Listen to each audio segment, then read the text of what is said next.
하나님의 말씀은 스가랴 14장 말씀입니다. 자, 1절 말씀은 시작이 여호와의 날이 이르리라 이렇게 시작합니다. 이 날에 여호와 하나님의 비전이 드디어 성취됩니다. 오늘 그런 말씀을 우리가 읽었습니다. 자, 조금 더 들어가 보면 첫 번째, 심판을 통해서 새 창조를 행하신다. 자, 1, 2절 말씀은 기대했던 것과는 좀 다른 말씀이에요.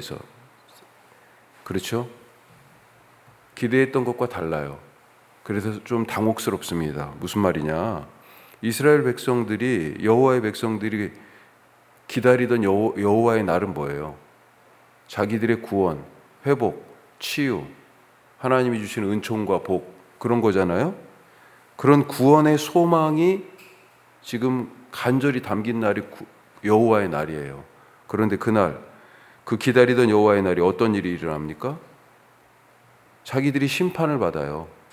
하나님 백성이 심판받는 얘기가 나옵니다. 1, 2절이 재물은 약탈당하고 성읍은 함락되고 부녀들은 욕을 당하고 가옥은 무너지고 성읍 백성 절반이 사로잡혀 간다.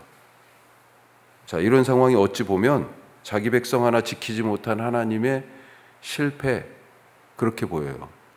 하나님이 얼마나 무능하면 자기 백성들이 이런 꼴을 당하도록 놔두냐. 너무 힘없는 신 아니냐. 하지만 그런 것이 아니라 하나님이 자기 백성을 새로 창조하시기 위해 꼭 필요한 과정이다. 자, 왜 이런 고초를 겪고 심판을 당해야 합니까? 이 심판을 통해서 자기 백성 중에서 악을 제거하십니다. 악을. 이렇게 죄인들은 심판당하지만 그래서 제거된 악이 제거되니까 뭐가 남아요? 남은 자가 있더라. 거룩한 자들이 남아요. 이사야는 이것을 이렇게 얘기했습니다. 이사야 6장 말씀인데, 밤나무와 상수리나무가 배임을 당하여도 그 그루터기는 남아있는 것 같이 거룩한 씨가 이 땅의 그루터기다. 나무가 그냥 싹둑 지금 잘렸습니다. 그 크던 밤나무, 상수리나무가 잘렸어요. 그루터기만 남았어요. 그런데 하나님이 그 그루터기를 보고 거룩한 씨라고 얘기해요. 거기에서 다시 옆에서 나오는 가지에서 다시 시작하신답니다. 구약에서는 남은 자들에 대해서 자주 말해요. 그 남은 자들로, 포로로 잡혀갔던 그 자들로, 그렇죠? 그 남은 자들로 다시 시작하신다.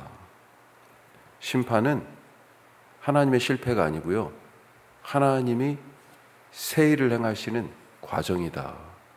자, 두 번째, 그 하나님이 돌아오셔서 함께 하신다.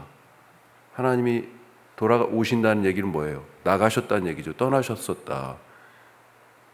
돌아오셔서 자기 백성과 함께 하세요. 자, 범죄한 자기 백성을 심판하신 하나님, 이 하나님이 이방 나라들에 대해서는 어떻게 하시겠습니까? 3절 말씀이 이방 나라들에 대한 말씀이고, 조금 더 뒤로 가면 12절 이후부터 그 이방 나라들을 어떻게 또 치시는지에 대한 얘기가 더 구체적으로 나와 있어요. 자, 이방 나라들 그렇게 심판하시고 4절부터는 그 날에, 그 여호와의 날에 어디에 서세요? 여호와 하나님이 예루살렘 동쪽 감람산 위에 서신다. 이렇게 되어 있습니다. 그리고 감람산이 어떻게 돼요? 동서로 갈라져요. 자, 그러니까 산이 남북으로 이렇게 남쪽으로, 위는 북쪽으로, 아래는 남쪽으로 더 이동한 것처럼 그렇게 보여지죠. 자, 그래서 동서로 난 큰 골짜기가 생긴다. 큰 길이 나는 것입니다. 그 길로 여호와께서 오시는 거예요. 감람산 위에 서시는 주님. 가만히 생각해 보면 예수님이 부활하신 예수님이 40일간 계시고 승천하실 때 어디로 가세요? 감람산에서. 그리고 너희가 이렇게 지금 내가 가는 것을 본 그대로 내가 다시 오리라. 어디로 오세요? 감람산에서. 거기로 오신다고 그랬으니까 간 그대로 오리라. 문자적으로 봤을 때 그렇다는 겁니다. 지금 이 스가랴의 말씀하고 연결이 되는 거죠. 자, 에스겔은 또 뭐라고 그랬습니까? 에스겔서 11장에 보면 여호와 하나님이 성전에서 더 이상 견딜 수가 없어서 우상 숭배하고 있기 때문에, 그래서 성전에서 나오셔서 10장에 나와서 11장에서는 끝에 감람산 위에 계신 동쪽으로 나가셔가지고 성전을 떠나고 예루살렘을 떠나시는 것이 나옵니다. 그 주님이 지금 다시 그 산에 임하시니까 산이요 그냥 길이 나는 거예요. 길이. 그래서 다시 돌아오세요. 자, 왜 돌아오십니까? 5절 말씀을 보죠. 5절, 자, 뒷부분에 중간 이후에 보시면 끝에 뭐라고 되어 있습니까? 나의 하나님 여호와께서 임하실 것이요. 야, 임하시는 이유가 모든 거룩한 자들이 주와 함께하리라. 자기 백성과 함께 하시려고 돌아오시는 거예요. 이사야는 이것을 이사야 41장 9절 10절 말씀, 우리가 사실은 유명하게 잘 아는 말씀인데 이렇게 되어 있어요. 내가 땅 끝에서부터 너를 붙들며 땅 모퉁이에서부터 너를 부르고 내게 이르기를 너는 나의 종이라. 내가 너를 택하고 싫어하여 버리지 아니하였도다. 이 백성 절대로 하나님 버리지 않으셨다는 겁니다. 다시 돌아오세요. 다시 함께 하세요. 자, 그러면서 뭐라고 그러냐면 이사야가 두려워하지 말라. 내가 너와 함께 함이라. 놀라지 말라. 나는 내 하나님이 되리라. 내가 너를 굳세게 하리라. 참으로 너를 도와주리라. 참으로 나의 의로운 오른손으로 너를 붙들리라. 새로 창조하시는 이 백성을 새로 창조하시는 주님이 다시 돌아오셔서 이렇게 말씀하세요. 얼마나 지금 상처가 많아요. 그렇죠? 또다시 망할까봐, 또다시 쫓겨갈까봐 돌아와가지고 폐허의 잿더미에서 그 성벽 무너진 완전히 그냥 흔적도 알아볼 수 없는 그 성전터, 이런 것들을 보면서 두려워하는 자들에게 하나님이 하시는 말씀이에요. 내가 다시 돌아온다. 너희를 새롭게 창조하리라. 자, 세 번째, 하나님께서 당신의 비전을 스스로 이루십니다.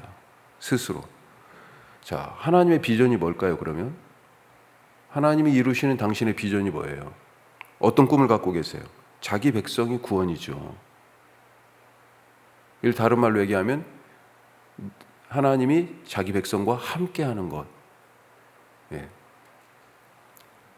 또 더 정확하게 얘기하면 창조의 회복, 이렇게 얘기할 수 있겠습니다.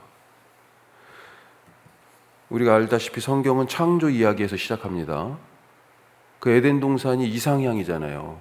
하나님과 그 지으신 모든 피조물이 함께하는, 거기에 하나님이, 에덴 동산이 하나님의 집이잖아요. 거기 성전이 있습니까? 없어요. 하나님이 거기 사시는 거예요. 성전은 뭐예요? 에덴 동산의 축소판인 겁니다, 사실은. 예? 그리고 계시록 끝에서 뭐예요? 에덴 동산이 회복되잖아요. 하늘에서 새하늘 새 땅이 열리고 하늘에서 거룩한 성 예루살렘이 내려오는데 그것에 대한 모습들이 쭉 21장, 22장의 계시록 끝에 나와 있죠. 자, 성경에서 창조 이야기에서 시작해요. 하지만 인간이 범죄함으로 그 창조 질서를 파괴했습니다. 서로 조화를 이루면서 살던 평화롭던 세상에 욕심과 교만이 들어와서 하나님께 불순종하기 시작했어요. 그래서 범죄했습니다. 그 범죄의 결과 하나님과 함께하던 이 구원의 자리에서, 이 에덴 동산에서 쫓겨났어요. 하나님으로부터 떨어져 나간 거죠. 그리고 그랬더니 어떤 일이 일어났습니까? 바로 살인을 저지르게 되죠. 자, 따라서 하나님의 비전은 뭐예요? 이 범죄한 죄인들을 의인으로 바꾸시는 거고, 구원하시는 거고, 이 깨진 창조의 질서를 회복하는 것이고, 사람들 입장에서는 잃어버린 거죠. 하나님이 범죄한 인간을 쫓아냈었으니까 그들이 다시 하나님의 땅에 들어와 사는 것, 창조의 질서가 회복되는 것입니다. 자, 오늘 이 스가랴 14장 말씀에서 우리는 이런 하나님의 비전이 성취되는 것을 다시 보게 됩니다. 주님은 떠나셨던 예루살렘으로 다시 돌아오셨어요. 자기 백성과 이방 나라들을 심판하시면서 죄악을 제거하셨습니다.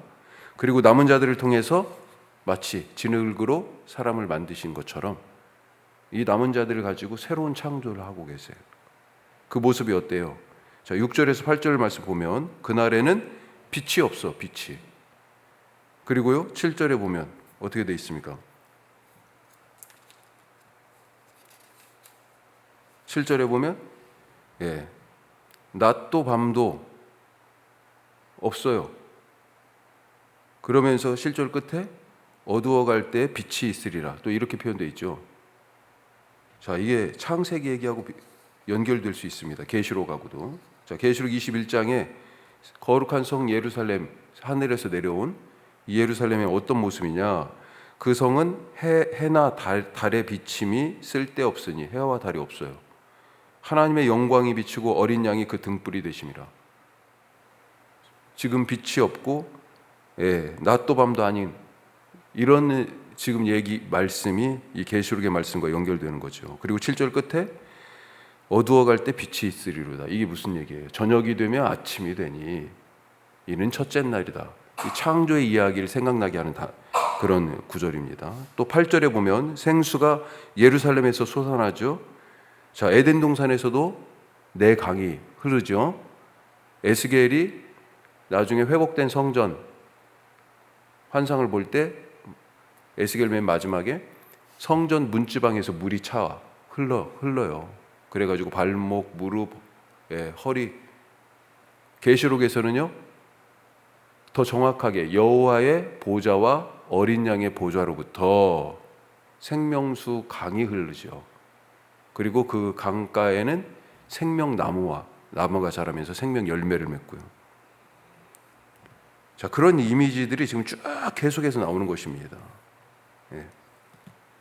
하나님은 그동안 끊임없이 당신의 이런 구원과 회복의 비전을 보여주셨어요. 그게 구약 성경에 나오는 말씀들이에요. 아브라함에게 보여주셨죠. 자녀와 땅에 대해서 그래서 약속하셨습니다. 그게 뭐예요? 자녀가 바로 잃어버린 범죄한 죄인들이 하나님의 자녀가 되는 그것을 말씀하신 거고, 땅은 뭐예요? 잃어버린 땅 에덴이죠.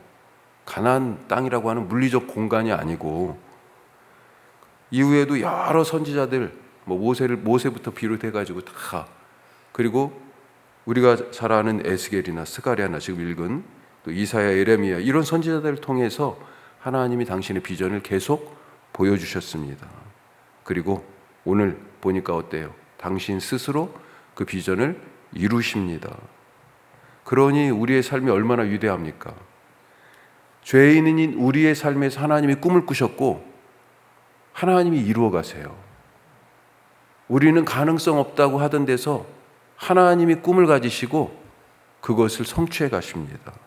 오늘 우리 인생에서 하나님의 비전이 이루어집니다. 내 힘이 아니고 하나님 스스로 이루셔요. 그렇게 우리가 하나님의 자녀가 되었고 그렇게 우리의 삶이 에덴으로 바뀌는 거죠. 오늘 그런 은혜의 날 사시기를 바라고 축복합니다. 자, 그래서 결국은 어떻게 돼요? 16절에 보면 16절 이후에 초막절 얘기가 나와요. 이스라엘을 치러왔던 자들까지도 이제는 해마다 올라와서 초막절을 지킨다. 이단들이 보면 뭐 하나님의 교회도 그렇고 초막절 지킨다고 막 그런단 말이에요. 이 얘기예요. 마지막에 다 온 세상이 다 회복되는 초막절 잔치. 이게 초막절이 7월에 있는 겁니다. 7월 첫날은 나팔절 해가지고 이스라엘에서는 신년제예요. 그때가. 그런데 초막절은 7월 15일부터 있는 거예요. 그러니까 사실은 이게 신년의 축제와 맞물려서 같이 함께하는, 그리고 추수로 따지면 수장절이라고도 부르잖아요. 추수, 모든 추수가 맞춰지는 때입니다. 그리고 추수한 것을 저장하는, 그러니까 완성의 때죠. 마지막 때에 하나님의 구원이 완성되는데 그 완성된 하나님의 구원 잔치에, 천국 잔치에 지금 모두가 다 초대되는 거죠.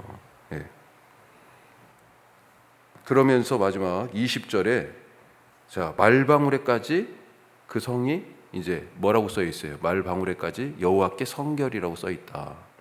이게 무슨 말일까요? 말은 주로 어디에서 사용됐습니까? 전쟁할 때 말방울에 그 피가 튀겨서 지금 있는 거예요. 그러니까 극도로 부정한 것이라는 것입니다. 그런데 거기에 뭐라고 써 있어요? 그 부정하던 것이 제일 부정하다고 할 수 있는 것에 여호와께 성결. 이게 원래 어디에 써 있는 것입니까? 가장 지극히 거룩하다는 사람들 중에 대제사장이 입는 의복에 머리에 관을 쓰고 그 앞에 패를 붙이는데 거기에 여호와께 성결이라고 써 있는 거예요. 가장 부정한 것이 가장 거룩하게 되는. 예루살렘에 있는 어떤 솥이든지 다 지금 거룩하다고 그 밑에 되어 있잖아요. 그게 뭡니까?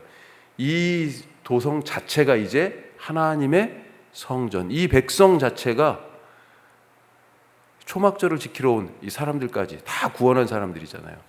이제 요한계시록에서 말씀하는 새하늘과 새 땅, 거룩한 성 예루살렘에 대한 얘기가 바로 여기에서 지금 나오는 거예요. 예.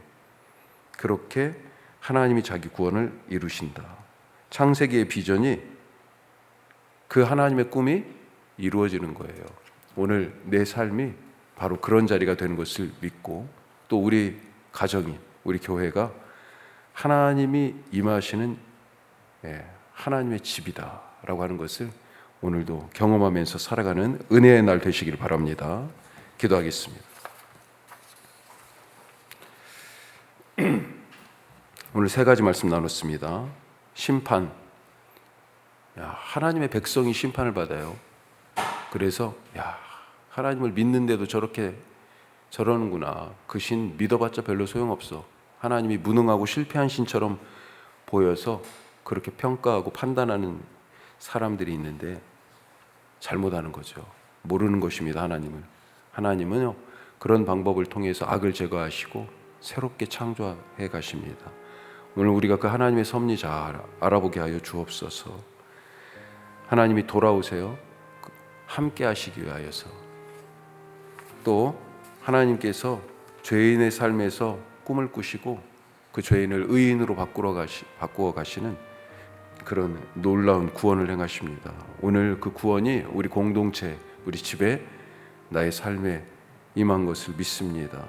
하나님이 이루어 가시는 그 구원 오늘도 맛보며 살아가게 하여 주옵소서. 말씀 생각하면서 기도하시고 내일 우리 거룩한 날 하나님 모두가 예배 자리에 기대하고 설레하며 나오게 하옵소서. 이 전을 사모하게 하여 주옵소서. 주의 음성 듣기를 갈망하게 하옵소서. 내일 이희정 목사님 말씀 전하시는데 주의 성령을 부어 주옵소서. 우리 다 같이 하나님께 기도하겠습니다.